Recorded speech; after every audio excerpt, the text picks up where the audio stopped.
Assalamualaikum warahmatullahi wabarakatuh. Sebelum kita lanjut tonton videonya, saya tegaskan sekali lagi bahwasanya saya tidak membuka praktek dimanapun dan tidak menerima tarif berapapun. Terima kasih.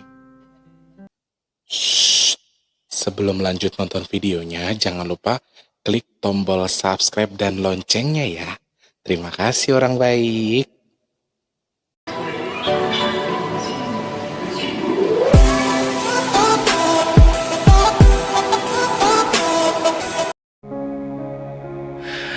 Assalamualaikum warahmatullahi wabarakatuh. Salam sejahtera untuk kita semua. Apa kabar orang baik, sehat? Alhamdulillah Rabbil Alamin.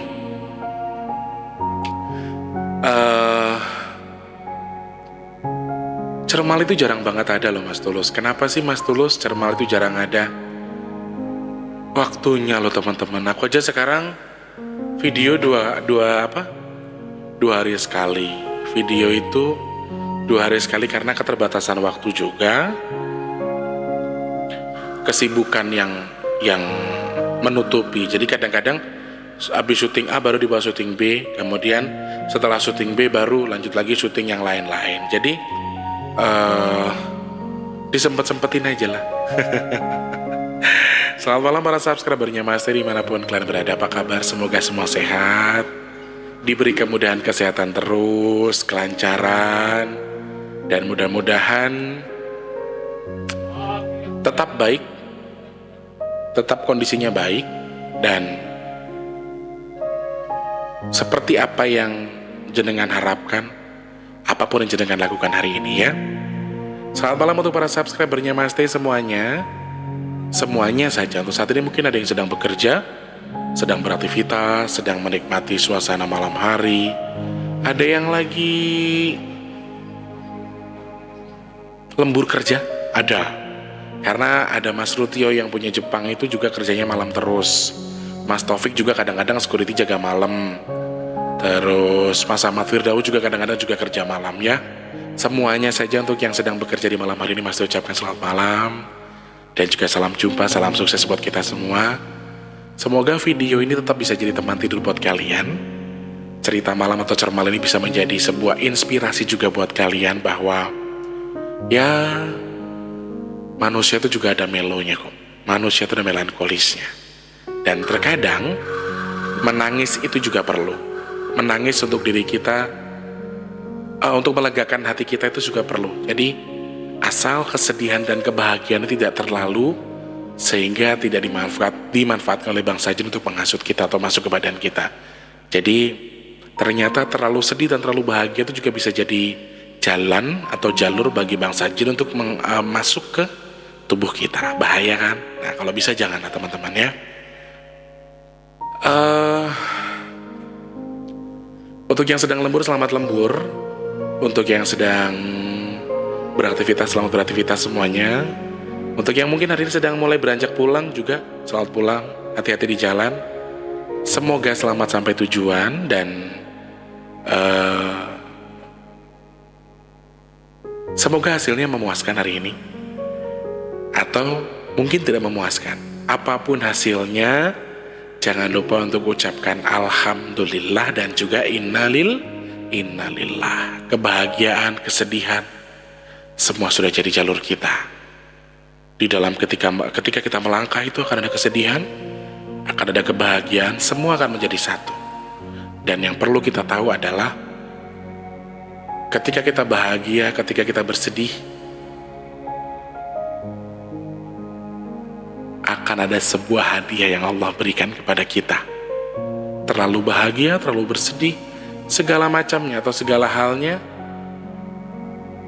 Allah akan berikan hadiah atas apa yang sudah kita jalani. Jadi buat kalian yang saat ini mungkin sedang dalam kondisi, sedang dalam masalah, lagi sedih, lagi melo, lagi berduka, jangan pernah takut, jangan pernah menyalahkan Tuhan. Hadapi semua dengan baik, kejar semuanya dengan sukacita, lakukan semua dengan cinta, dan percayalah bahwa Tuhan sudah menyiapkan kebahagiaan tersendiri atau hadiah atau kado terbaik untuk kamu. Ya, semangat buat semuanya. Untuk yang sedang bekerja, selamat bekerja. Untuk sedang beranjak pulang, selamat pulang, hati-hati di jalan. Untuk yang sedang di rumah mungkin lagi geletak, lagi, aduh Mas Tulus aku capek, hasilku gak maksimal hari ini. Aku lagi geletak di kamar, lagi ngeliatin langit-langit kamar sambil mikir lagi dan mikir lagi, apa yang harus aku perbaiki. Bes, gak apa-apa, tidak masalah hari ini, besok insya Allah lebih baik lagi. Jangan lupa terus semangat untuk berusaha, ya. Dan untuk yang mungkin sudah pulang, beranjak pulang di rumah, sudah selesai dengan pekerjaan, kemudian sedang berkumpul bersama keluarga juga, selamat berkumpul, semoga diberi kebahagiaan selalu. Dan tetap ingat pesan Mas D, patuhi protokol pemerintah, lakukan semua dengan hati-hati, dan tetap setiap berangkat itu cuci tangan. Kalau pulang kerja, ini saran Mas Tulus ya, pulang kerja mandi dulu, baru jenggol anak. Jadi boleh, memang kangen ya, namanya seharian kita kerja gak ketemu sama anak, teko-teko. Jadi dulu tuh jangan dibawa lagi budaya zaman dulu. Dulu kalau pulang kerja, ayah, papa pulang, plek, langsung peluk. Kalau sekarang agak hindari itu. Kalau misalnya baru pulang kerja, ya anaknya jangan dipegang dulu, nanti nak. Jadi harus dibiasakan dari sekarang, karena sebetulnya betul saja, bisa jadi kita dari luar kan kita nggak tahu bawa apa, entah virus, entah segala macam, entah efek baik, entah energi juga bisa kita bawa pulang loh teman-teman. Makanya setelah kamu mandi, setelah kamu fresh, ketemu keluarga, ketemu anak, ketemu istri, nah itu bagus. Jadi harus mandi dulu, kemudian ketemu sama keluarga, baru gendong anak, bajunya dicuci, ya. Jadi seperti itu saran dari Mas T. Untuk yang sedang berbahagia, selamat berbahagia hari ini. Untuk yang sedang bersuka cita, mungkin tersampaikan apa yang diinginkan, kemudian bahagia dengan seseorang yang kamu sayang, atau kamu bisa memiliki barang yang memang sudah kamu impikan selama ini. Jadi mungkin rona kebahagiaan itu sudah terpancar cukup lama dan sedang kamu jalani sekarang. Selamat berbahagia. Jangan lupa ketika kamu berbahagia, ucapkan alhamdulillah, dan juga ingat, kamu tetap harus ucapkan innalillah, karena di balik sebuah berkah bisa jadi musibah buat kita. Jadi hati-hati. Dan mungkin untuk kalian yang sedang kecewa, sedang bersedih, sedang dalam kondisi tidak baik, mungkin lagi nangis, lagi ngeluh, lagi berduka, lagi mikir panjang tentang apa yang sedang kalian rasain sekarang. Jangan ngeluh, hadapi semua dengan senyuman. Entah kalian lagi kecewa sama orang, entah kecewa sama teman, keluarga, sahabat, pacar, atau bahkan yang mungkin saat ini sedang putus cinta. Jangan pernah mengeluh, cukup jalani saja, karena apapun yang terjadi, bagaimanapun keadaanmu, apapun yang sedang terjadi kepadamu, dan yang sedang kamu lakukan saat ini, semua hanya akan membuat dirimu itu berhenti melangkah. Yang perlu kita tahu adalah, bagaimanapun posisi kita, apapun keadaan kita, hidup terus berjalan. Hidup akan terus melaju, hidup akan terus menuju ke arahnya, sesuai dengan kehendak Allah, sesuai dengan kehendak Tuhan yang pada dasarnya semua yang terjadi pada kita itu sudah diatur sama Allah. Jadi pernah sekali berpikir, mungkin ketika kita lagi sedih ya teman-teman ya, apa aku tuh gak pantas bahagia? Karena ada sebagian orang yang baper itu baperan banget. Baper itu bukan berarti bawa perasaan, bukan dalam segi percintaan saja, tapi baper itu macam-macam teman-teman. Jadi ada sebagian orang yang bisa dibilang baper karena sifatnya terlalu melankolis, terlalu romantis, terlalu lembut orangnya, sehingga terlalu perasa, sehingga bisa dikategorikan baper juga. Sedikit-sedikit baper. Jadi ada berbagai macam hal yang bisa membuat kamu sedikit banyak itu merasa gampang tersentuh, gampang nangis, gampang mewek, ya. Itu namanya baper. Dan bagi sebagian orang yang baperan kayak gitu, mereka itu akan lebih memandang perasaan mereka daripada mikir, oh iya saya harus kayak gini, oh iya saya harus begitu, oh iya saya begini. Jadi banyak hal yang harus kamu pikirkan, termasuk mengeluh. Orang-orang yang memiliki sifat melankolis ini, orang-orang yang memiliki sifat lembut hati ini sebenarnya bagus. Sebenarnya bagus untuk apa ya? Mereka akan lebih sayang terhadap pasangannya, mereka akan lebih sayang terhadap sekelilingnya, mereka akan lebih sayang terhadap keluarga. Itu sudah pasti. Tetapi buruknya adalah mereka akan mudah menjelekkan atau menghina dirinya sendiri. Mereka lebih mudah insecure karena mereka merasa kalau diri mereka itu tidak bagus, diri mereka tidak baik, karena terlalu sering menangis. Bahkan ketika dia merasa sering menangis, apa sih mau diri gue itu? Apa sih mau diriku itu? Kenapa aku kayak gini? Jangankan orang lain, Mas T itu orangnya cengeng. Mas T itu melankolis orang. Kenapa Mas T bisa berpikir? Kadang-kadang ketika Mas T sudah sering nangis nih, Mas T bilang gini, apa sih mau lu? Jadi orang-orang yang seperti Mas T itu paling sering insecure, paling sering minder, merendahkan diri sendiri, itu insecure namanya. Jadi merasa nggak pede dengan apa yang kita jalani gitu loh. Kalau orang-orang seperti Mas T itu pasti kayak gitu. Sedih, yang kalau terlalu sedih tuh, ya Allah apa sih maunya? Kenapa gue nggak bisa kayak orang-orang? Pasti selalu berpikirnya begitu. Kenapa sih orang punya masalah masih bisa ketawa? Kenapa kalau sedih baperan banget? Kenapa kalau giliran saya kok saya nggak bisa kayak orang-orang gitu? Saya sering ngomong kayak gitu sama diri saya sendiri. Kenapa saya dikit-dikit nangis? Kenapa saya gampang kasihan sama orang? Kenapa saya gampang banget luluh sama orang? Meskipun sama musuh saya sekalipun. Orang-orang kayak kita, orang-orang kayak saya ini sebenarnya gampang ketipu. Kalau dibohongin orang, dia pura-pura baik, dia pura-pura menjadi orang-orang seperti misalnya dia pura-pura susah, kemudian nipu kita. Bisa jadi karena saya itu hampir sebagian besar yang pesan minyak bidara itu maaf, tanpa bayaran. Mereka tetap yang ya udah nggak apa-apa mas, nanti kalau saya punya uang bayarnya ya. Ya, ada yang bayar, banyak yang enggak. Jadi saya tuh orangnya kasihanan gitu loh, sama kayak diri saya sendiri. Ketika saya tuh sudah menghadapi masalah, kadang-kadang saya begini bilang, kok ada orang kayak saya ini? Kok ada sih orang kayak kamu Tulus? Karena saya ngomong sama diri saya sendiri. Saya ngadep kaca, saya ngomong. Kalau sudah lagi cengeng, lagi nangis tuh gak bisa berhenti, air matanya nangis keluar terus. Gak tahu kenapa. Nangis terus. Rasa bersalah gak bisa disinggung sedikit. Jadi apalagi dengan satu tuduhan yang misalnya nih begini teman-teman, aku dituduh melakukan hal yang aku tuh gak lakuin, sedangkan semua orang percaya dengan tuduhan itu, dan aku diklaim, aku dicap, oh iya Tulus tuh pasti begini. Misalnya contoh kecil, Mas Tulus jalan sama Olin, berarti Tulus juga misalnya maaf ya, Mas Tulus tuh bla bla bla bla, kegiatannya gak benar misalnya. Jadi hal-hal begitu tuh yang bikin aku agak tertekan sama diriku sendiri. Mendingan jelas hal yang aku lakuin, hal yang sudah aku dosa yang benar-benar aku lakuin, dan hal yang benar-benar aku lakuin. Misalnya contohnya aku nyolong tapi aku dituduh nyolong, aku nggak akan marah. Tapi kalau aku nggak nyolong tapi aku dituduh nyolong, itu tuh aku bisa nangis sendiri. Kemudian aku rasa insecure, kemudian aku salahkan diriku sendiri, kemudian aku akan marahi diriku sendiri dengan banyak hal. Itu hal-hal seperti itu yang membuat Mas T itu agak-agak gimana ya,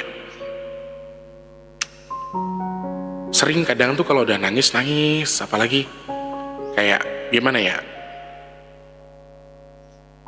jauh dari keluarga, jauh dari adik gue udah bilang, Kang rumahnya udah jadi, sudah baik, sedikit lebih baik, Kang Tulus gak pengen pulang pulang itu kan butuh duit lele. Dia baru banget pulang, nyuruh kakaknya pulang. Sebenarnya kalau dia udah ngomong kayak gitu, berarti dia lagi kangen sama kakaknya, dia lagi pengen manja sama kakaknya. Itu adikku. Sedangkan kita lagi pandemi kayak gini, pulang pun saya di kampung itu saya diawasi orang. Saya harus ke puskesmas, saya harus isolasi mandiri, saya nggak boleh ketemu sama siapa-siapa, ya toh. Jadi sebenarnya pulang juga malah bikin pusing. Pulang ke rumah malah bikin ribet urusannya nanti. Jadi mending di rumah aja dulu. Satu yang membuat beban Mas Tulus tuh jauh dari keluarga. Satu, sebatang kara di Jakarta. Banyak hal yang harus Mas T pikirkan. Banyak orang yang nggak tahu jadi saya itu, jadi Tulus tuh enak, jadi Mas Tulus tuh happy, jadi Mas Tulus tuh begini, jadi Mas Tulus tuh A B C D E F G. Tak amin kira. Saya aminkan apa yang jenengan doakan tadi. Jenengan berdoa tentang saya, ya sekarang sudah kaya, sekarang sudah enak. Amin ya Allah. Sampean ki gak ngerti mumete dadi aku. Gak kerja, pemasukan gak ada. Gimana bisa hidup? YouTube 1 bulan masih di 500, 400. Kalau misalnya mau gajian ya minimal 2-3 bulan baru gajian. Mas Tulus tuh kayak gitu. Minimal 2 bulan. Itu paling minimal ya. Paling minimal 2 bulan. Itu 2 bulan baru bisa gajian 1,3, 1,5 misalnya. 2 bulan 1,5 coy. Jadi sebenarnya pusing jadi Mas Tulus. Cuma Mas Tulus itu tipenya yang alah ya wis lah Gusti Allah kan boten sare, insyaallah namanya orang hidup masa semut aja dikasih rezeki makan kok. Kenapa saya enggak gitu loh. Sebenarnya jadi saya itu enggak enak. Cuman saya tetap kedepankan, oh iya kok manusiawi baik-baik aja, nggak apa-apa, pasti semua akan berjalan dengan baik, semua akan baik-baik aja. Jadi Mas Tulus selalu kayak gitu, selalu kedepankan pemikiran yang ya kayak gini tuh insya Allah bisa kita lewatin, kesana kita bisa jalurnya, kesini kita bisa, insya Allah bisa. Jadi kenapa Mas Tulus sering insecure, kenapa Mas Tulus tuh sering merasa minder sama diri sendiri atau sedih yang berlebihan, karena saya tuh sangat haus dengan kasih sayang. Saya tuh perlu banget kasih sayang. Makanya jujur saya bertemu dengan banyak orang di YouTube itu, Mas Riatun, Kak Ajija, Mama Ita, Pak Sem, Nisma, Mbak Christine, semuanya. Itu saya merasa beruntung, saya merasa kayak ada yang nyayangin. Mas Taufik tuh, kalau saya sakit langsung tahu datang. Jadi jujur saya tuh rindu dengan kasih sayang itu. Dari dulu saya sudah yatim. Saya yatim dari 2009 saya yatim. Saya nggak ngerasain punya bapak. Kemudian dari tahun 2010 itu saya sudah merantau kemana-mana dan jarang di rumah. Dan Mas Tulus itu jarang ketemu dengan mereka-mereka yang di rumah. Jadi kalau dibilang gimana ya, kayak sekarang Mama udah nggak ada, rasanya kayak yang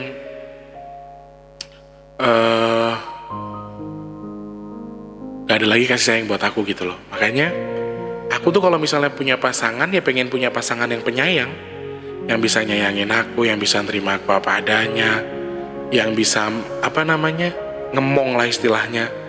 Bukan berarti orangnya harus lebih dewasa dari aku, tidak. Seumuran pun atau lebih muda dari aku pun gak masalah. Yang terpenting mereka adalah orang-orang yang bisa ngemong. Karena jujur saya itu adalah orang yang sangat haus dengan kasih sayang. Sangat-sangat haus. Makanya saya nggak bisa hidup sendiri teman-teman, jujur. Saya apa-apa harus telepon adik saya. Jadi beberapa hal gangguan yang sering saya alami itu ya sebenarnya gangguan tidur tadi. Kalau saya sudah ada yang telepon, saya ngerasa bisa tidur. Yang sering jadi korban ya si Wardi. Kadang dia sambil main game, dia telepon ya dek, Kang Tulus nggak bisa tidur. Udah telepon biasa, nggak ngobrol sebenarnya, nggak ada komunikasi antara saya dan Wardi. Hanya telepon yang tersambung. Saya merasa tenang, kemudian saya ngantuk dan saya tidur. Kelainan kan? Kalau dibilang kelainan jiwa berarti saya gila. Tapi itu yang sering saya hadapi dan saya sering menjalani itu dan nyaman buat saya. Dan akhirnya saya bisa tidur. Banyak orang yang nggak tahu dalam hal itu. Atau saya pegang lengan teman saya, atau lengan siapapun yang di samping saya tidur. Atau badan saya tempelkan ke badan mereka yang tidur. Atau orang di samping saya itu ada orang, saya tempelkan badan saya ke mereka. Itu ada rasa nyaman, ada rasa. Kemudian saya bisa cepat tidur. Itu yang aneh. Saya juga nggak ngerti apa saya ini kelainan jiwa atau saya itu apa. Mohon maaf, saya nggak klaim diri saya itu gila, tapi saya merasa ada sesuatu yang lain di badan saya dan sedikit banyak orang yang tahu itu. Makanya itu kenapa bisa terjadi Mas Tulus, karena dulu mama saya sering manjain saya. Dulu kalau pas lagi sakit dada saya digosok terus sama mama. Mama itu aku rasa emang dia sayang sama semua anaknya sih ya. Cuman aku rasa sama aku tuh paling sayang. Sama aku tuh paling sayang dia dan sering pegang tangan mama. Jadi aku dulu kalau kecil, nih kenapa aku jadi ngalamin seperti itu. Aku dulu kalau kecil nggak bisa tidur, misalnya ada teman jinku datang, jinnya tuh serem, pocong, kudral segala macam. Kadang-kadang aku nggak bisa tidur karena ketakutan, karena kemampuan mataku melihat itu terlalu dini. Aku masih kecil, waktu itu masih muda, umurku masih kecil. Aku bisa hilang. Mereka yang aku lihat itu hilang kalau aku udah disenggol mamaku. Atau misalnya aku di Jakarta, mamaku di Lampung, "Ma nggak bisa tidur, ngapa le? Ada teman-temanku pada datang, Ma tolongin dong Ma." Mamaku, yaudah, Mama matiin telepon sebentar ya Le, ya. Setelah itu mereka pada pergi. Jadi aku tuh tersuges, aku tuh sangat tergantung dengan ibuku. Aku tersuges sama mama kalau, oh mamaku tuh bisa kok usir mereka dari aku. Mamaku tuh bisa kok bikin aku nyaman tidur misalnya kayak gitu. Jadi hal-hal seperti itu tuh tertanam di hati aku sekarang. Dan hampir itu yang aku alami. Jadi kalau pas aku dulu ketakutan, aku pegang tangan mamaku gitu, itu setannya hilang, setannya takut. Jadi kayak aku dan mama itu satu kesatuan. Itu kenapa jadi hal seperti itu, kenapa bisa terjadi. Dan aku kalau cari pacar ya memang selalu yang lebih ini sih, bukan lebih dewasa, tapi mereka bisa lebih menerima kelainanku tadi. Jadi ada orang yang justru nggak mau punya pacar yang terlalu gimana-gimana. Kalau aku tuh padahal gini doang, kamu mau jungkir balik, kamu mau jalan sama siapa, mau kemana, yang terpenting kamu telepon aku. Gak perlu kamu taruh HP kamu dekat kuping kamu taruh aja di tas.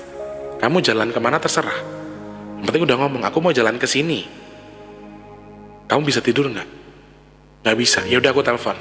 Dia mau jungkir balik, dia mau main game, dia mau main kemana, dia mau belanja, dia mau jalan sama teman-temannya, silakan. Handphone itu ditaruh di tas, padahal gak ngobrol sama dia. Tapi di hatiku ngerasa kayak gitu. Nah itu loh, sebenarnya nyari pacar yang kayak gitu yang susah. Karena bagi sebagian mereka, apaan sih pacaran model begini, kelainan jiwa nih orang nih. Orang kan mikirnya seperti itu. Cuma makanya saya selalu cari orang yang bisa ngerti saya, bisa mahamin saya. Take and give, sama-sama mengisi, sama-sama saling menyayangi. Kalau saya sih enggak masalah ya, mau orang jahat sama saya, orang mau punya pikiran jelek sama saya, nggak masalah. Yang penting saya tidak pikiran jelek sama orang. Jadi saya kembalikan ke semuanya, saya kembalikan kepada kalian masing-masing. Dalam hal ini insecure itu sebenarnya sifat yang nggak bagus. Dan jujur Mas Tulus sedang belajar mengontrol untuk tidak terlalu insecure, supaya tidak terlalu merendahkan diri sendiri, tidak merasa pede dengan apa yang kita punya. Jadi Mas Tulus sedang ngalamin itu, sedang jalanin itu supaya nggak terlalu takut, supaya nggak terlalu merasa oh kayak gini loh gitu. Jadi Mas Tulus tuh pengen ngerasa kayak yang sedikit lebih baik daripada sebelumnya. Mas Tulus pengen coba untuk ngejalanin semua dengan rasa yang sukacita aja.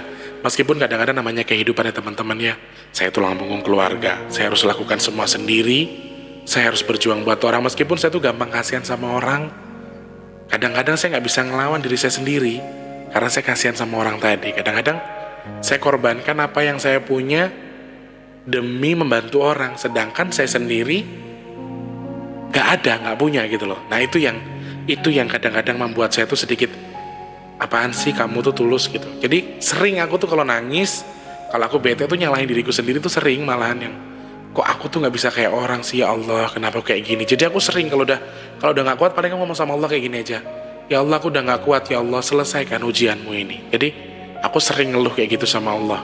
Jadi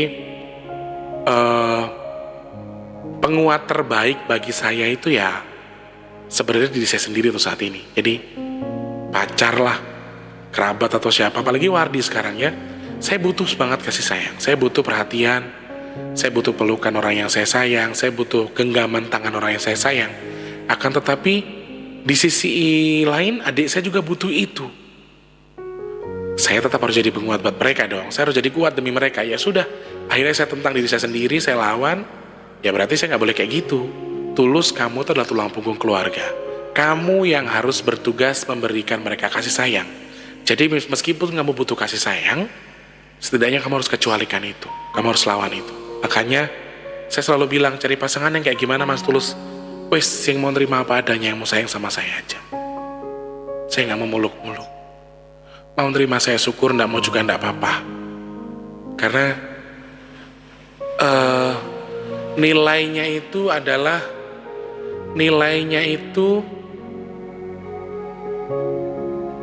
dari hati, dari naluri, dari nurani.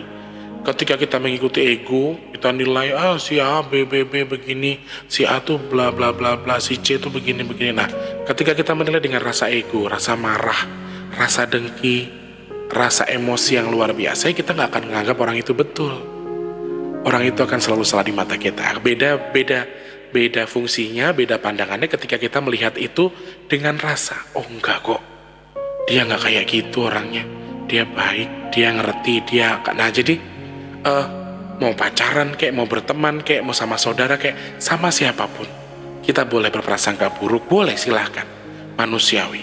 Tapi gunakanlah pribadi kamu, gunakanlah naluri kamu untuk menilai orang itu, bukan karena dari apa yang kamu lihat, bukan karena dari apa yang dilakukan. Perempuan perokok belum tentu mereka itu jablay, ya. Laki-laki pemabuk belum tentu dia itu orang baik, belum tentu dia itu orang buruk, orang jelek atau orang nggak baik. Nah, jadi kita nggak bisa menilai orang peminum berarti dia bajingan, tidak bisa. Orang rajin sholat berarti dia orang baik, tidak bisa. Jadi kita menilai dengan apa yang kita lihat, kita rasakan, kemudian kita perhatikan. Oh, seperti ini kok. Oh, ternyata begini. Jadi banyak hal yang harus kita pertimbangkan, ya. Semangat buat semuanya untuk hari ini. Apapun hasil pekerjaannya, apapun yang sedang kita hadapi, ingat, tetap harus semangat, bersyukur, berprasangka baik terhadap Tuhan. Apapun yang Allah berikan kepada kita, inilah yang terbaik buat kita. Jadi jaga pikiran kita, jaga nalar kita, jaga naluri kita untuk menuju yang sesuatu yang baik. Dan insya Allah, pasti doakan mudah-mudahan kalian semua selalu berhasil, tercapai apa yang jenengan harapkan, tercapai semua apa yang jenengan minta, ya. Selamat beristirahat untuk sudah mulai beristirahat, selamat bekerja untuk yang masih bekerja. Mas Temon pamit dulu, insya Allah ketemu lagi di Cermal selanjutnya, ya. Mas Temon maaf kalau ada tutur kata yang kurang berkenan, mungkin ada kata-kata yang gak enak atau sedikit menyinggung, dan mudah-mudahan program ini atau segmen ini bisa menjadi teman tidur buat kalian yang mungkin sering merasakan insomnia, susah tidur daripada mengkonsumsi obat dengan efek negatif atau efek pengobatan yang larinya ke ginjal. Insya Allah kalau Cermal ini justru jadi rekan atau teman tidur, obat tidur tanpa efek samping. Semoga bermanfaat buat kita semua. Selamat bekerja untuk sedang bekerja. Sekali lagi selamat beristirahat untuk sudah mulai beristirahat. Semoga lelah kalian hari ini berubah menjadi lilah. Mas Tulus mohon pamit. Selamat malam, selamat beristirahat, dan juga selamat tidur. Semoga mimpi indah. Sampai jumpa. Wassalamualaikum warahmatullahi wabarakatuh. Dadah orang baik.